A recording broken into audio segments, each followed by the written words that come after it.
everybody. Can you feel that little nip in the air and the mornings being just a little crispy? Summer is finally winding down and the best season of the year is kicking off, and for me that means hunting, fishing, and foraging for mushrooms. It's still a bit early for hunting and salmon fishing on the river, but the early mushrooms are starting to pop and there are some beauties out there. So today I'm making these pickled chanterelle mushrooms that everyone's gonna love. So let's get started.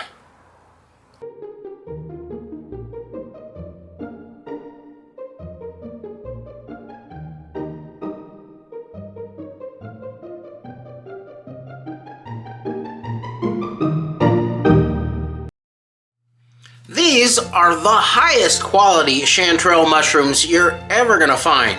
And what makes these special is that they are very, very dense, low moisture chanterelle. So even the big guys are as flavorful and as dense as a little button would be from some other chanterelles. And to get chanterelle like this, you need to go out to pretty high altitude, probably 4,000 feet and up, before the rain. So these are only around here pretty much late summer to that first rain of the fall. I don't really have anything going on right now where I need to use chanterelle, so I want to preserve these. So I could slice these up and dehydrate them, but I think I'm gonna pickle these chanterelles. And that might seem a little foreign to some of you, but it's a pretty common way to preserve mushrooms. It'll make them shelf stable and they are really tasty. And even though these are already very low moisture mushrooms, I want to get even more moisture out of them and make them into little sponges to soak up that pickling solution. So I'm going to cut these down to size and then I'll show you how we're going to get that moisture out of them. Now, little guys like these, I'm going to just leave whole. That looks like a pretty good size to me. And the others I'll cut in halves or quarters depending on how big they are.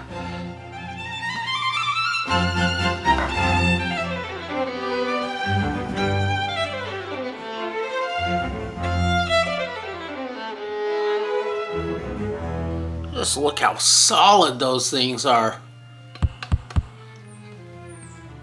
Really great mushrooms.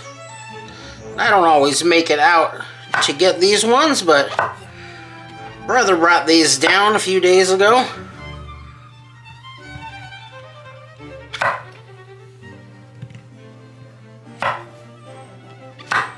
They're so dense that you get a little squeak when you cut through them. So they're gonna have very intense chanterelle flavor. Now to get the water out of these, I'm gonna do what's called a dry saute.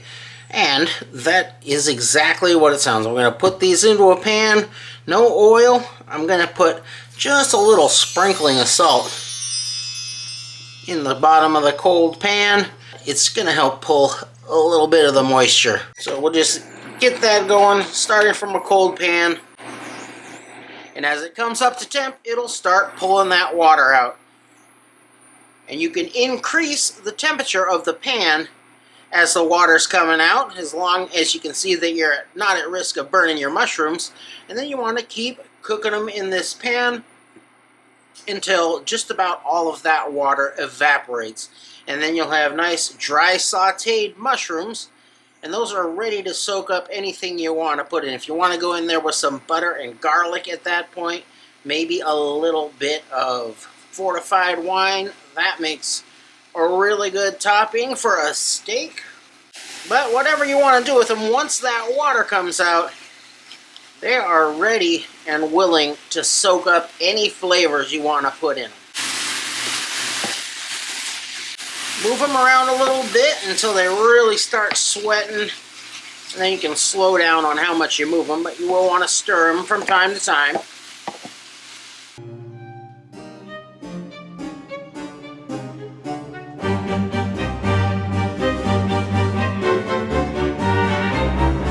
You're going to start to see quite a lot of water come out of them pretty quickly, and that's when you can keep bumping up the heat. You want to keep it going pretty hot. And don't dump that water out. There's a lot of flavor trapped inside of there, so we just want to evaporate the water away and leave that mushroom flavor behind. And we're just going to keep going till we don't see a big pool of water down in the bottom of the pan. Starting to get a little bit of a sizzle sound to it, which means I'm getting very close. I'll keep these moving just to get that last bit of water out of these. There we go. You don't need to go until they're bone dry, but now you'll see there's no more water in the bottom of the pan, just a little bit there, and that is going to be fine. So now I'm just going to set these aside and I'll get the ingredients for the pickling solution. I'll be using a 50-50 pickling solution today that is 1/2 white vinegar or apple cider vinegar and 1/2 water.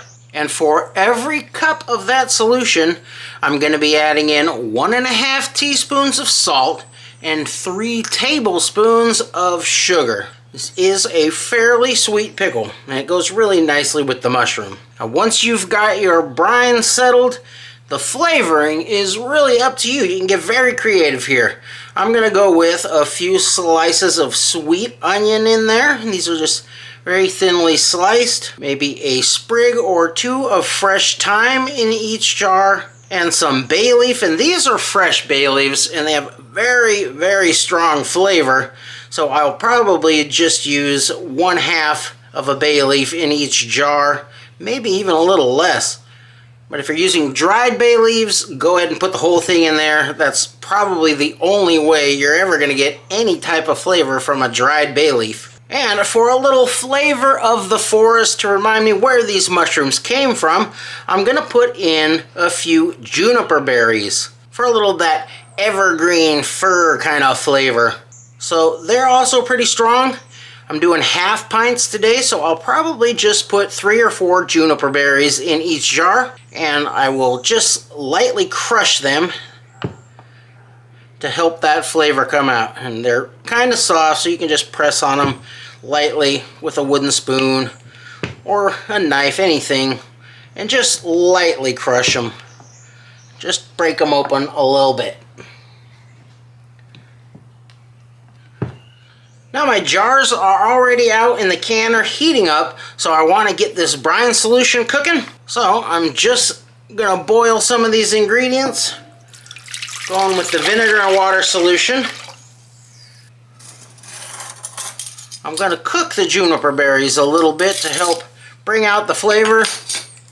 And I also, last minute, decided to throw in a handful of black peppercorns. So, 4 cups of solution, that is 6 teaspoons of plain salt.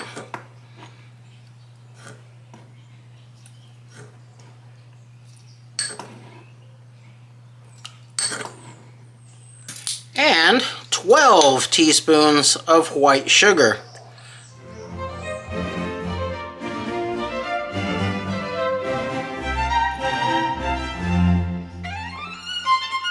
Now we're just going to bring this up to a boil to get that salt and sugar all dissolved and help bring out some of the flavor of the juniper and the black pepper. And then we'll keep it warm, get our jars all packed up, and then process them out in a water bath.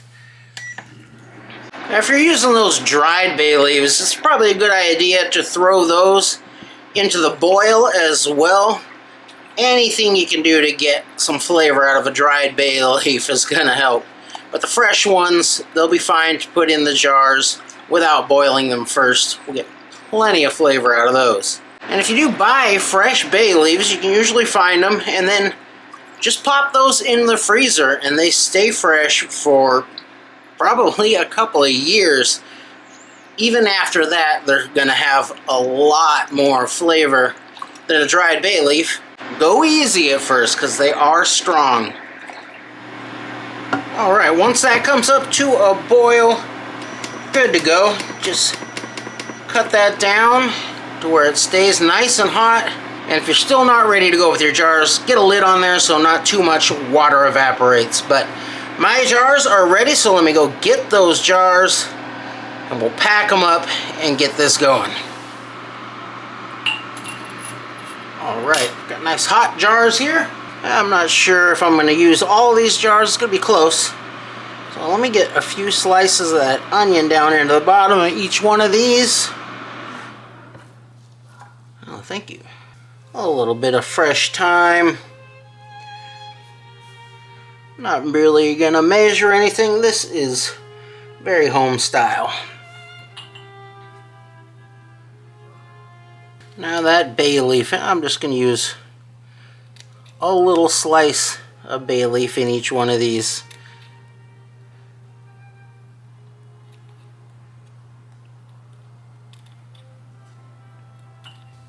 Alright, now I want to go through, make sure I get a few of those juniper berries in each jar.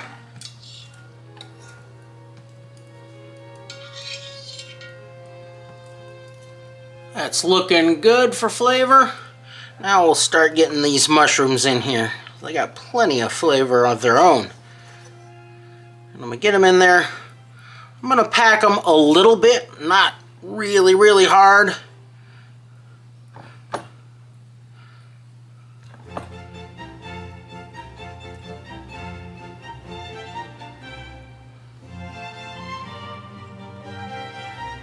Okay. Make sure you're leaving enough headspace that you can get the pickling solution up pretty much over them and still leave enough space at the top of the jar before you cap them up. You always want to have, 3/4 of an inch or so of space up at the top for expansion. Well, it came out just about right. Lucky. Drop a little bit more onion on the top.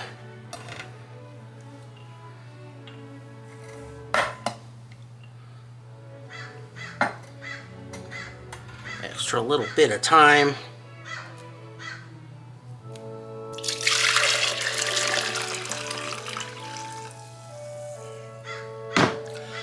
Bring in that hot pickling solution. Bring it right up to the top of those mushrooms, but staying down around that bottom thread of the jars.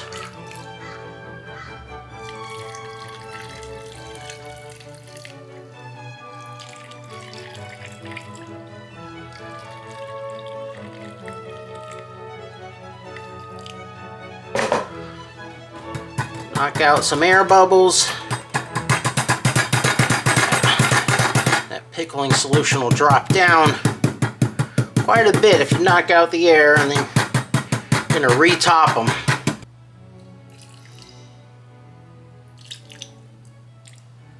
And I'm going to grab some of these black peppercorns out of here. Make sure I get some of those in every jar. Now I got my clean lids. Before I get those, I'm going to wipe down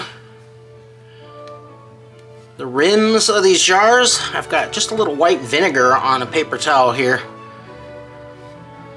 Get those nice and clean.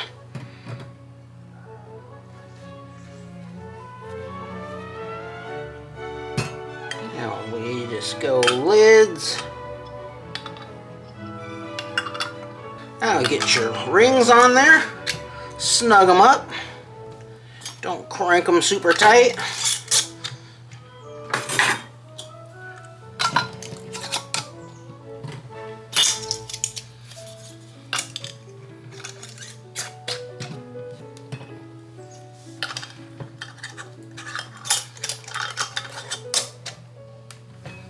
If you want to take these and put them into the fridge as like a fresh pickle, that's okay. They'll be good for a while in there, but I want to get these to be shelf stable, so I'm going to process these out in my water bath. So let's get these out and into that.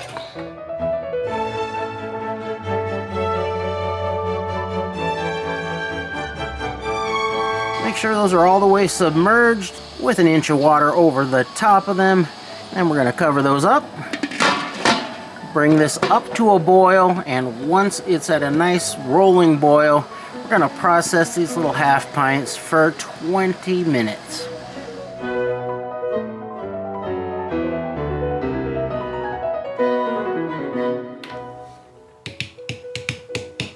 Looks like we've got good seals all around.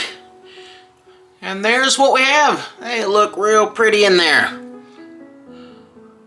If you want to get some carrot or some red pepper, something in here for a little more color, they look more pretty in the jar, that is absolutely something you can do.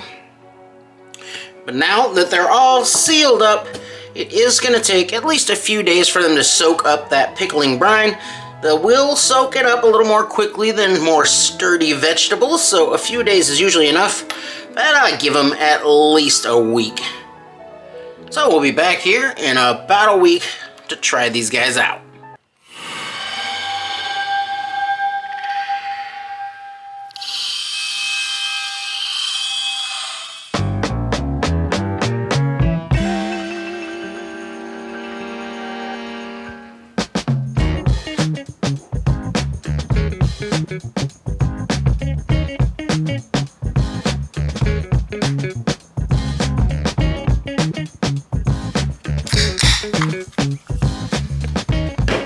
Oh yeah! Take a look at those little beauties. They look perfect. And you can just pop open a jar and snack on those, whatever you like, but this is my favorite way to enjoy the pickled chanterelles. They make a nice little palate cleanser on your charcuterie plate. Now let's get in here and try one of these out.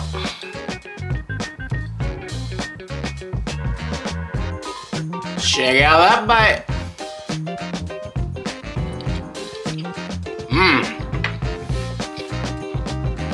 Oh, I love that.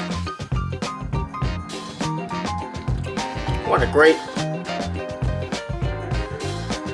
flavor.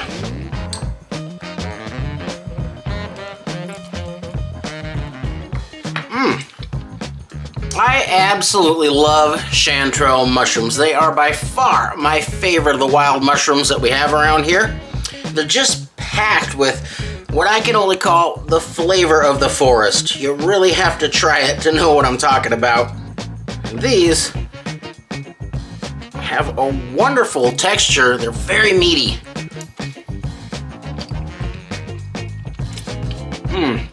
Oh, and the sweetness of the brine really works well with those mushrooms. The seasoning on this, I love it. You just get a little bit of the herbs and a little bit of the onion, but it's overwhelmingly chanterelle mushroom flavor, and that is what you want. These are absolutely wonderful. This is a great way to preserve chanterelles or any number of other wild mushrooms. I am gonna have to get out into the woods and get some more of these because I don't think that 5 half pints is gonna be enough. They are that good. And it does look like I'm gonna have a little more time on my hands this fall because they have announced that my favorite river for salmon fishing, my local river for salmon fishing, is closed for fishing for pretty much the entire time the salmon are gonna be in there. So that'll leave some extra time for mushroom foraging and hunting, and maybe we'll do some rock hounding this fall as well. It is the fall, and I have got to get out there, and hopefully you can get out there too and find your own chanterelle mushrooms. And if you do, I really hope you try this, and I know you're gonna love it. Thanks for watching.